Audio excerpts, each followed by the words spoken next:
Hi, this is Robert Simoes from the Debate Network, and today's debate topic: the major cause of the U.S. Civil War was the economics of slavery.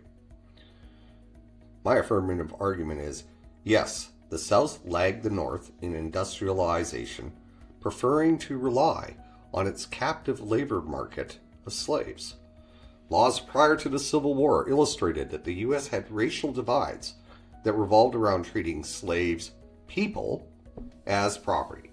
Blacks prior to the 14th Amendment had no voting rights and were counted only as 3/5 of a person in order to maintain white supremacy and political power in the South.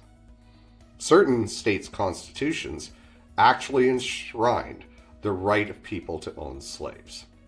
Then, of course, there was the Dred Scott case, which was said that slaves were not entitled to the same rights as whites.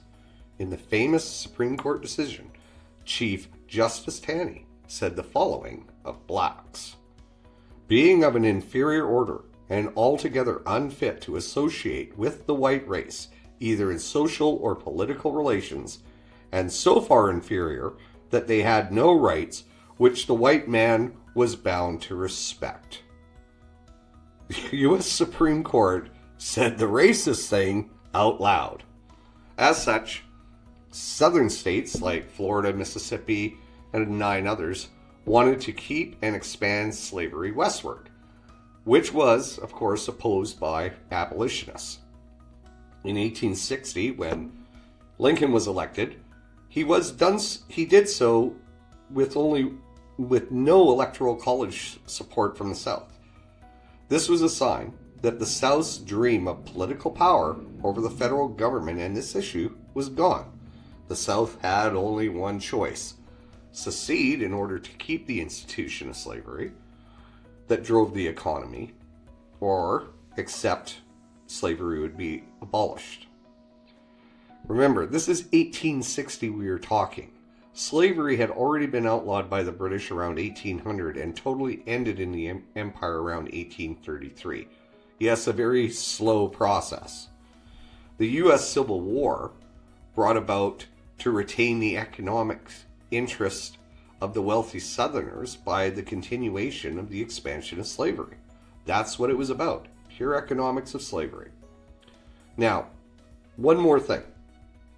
To idolize people like Jefferson Davis, Robert E. Lee, Nathan Bedford Forrest, or any of these secessionists who supported the idea of slavery and started a war that killed over 700,000 men, to treat these people as heroes shows an ignorance of history and racism beyond compare.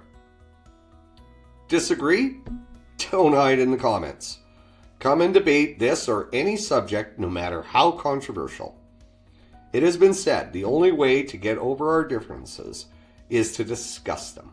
Well, debate allows for discussion, critical thinking, and the exchange of perspective. TheDebateNetwork.com. Civil debate, real people. Have a great day.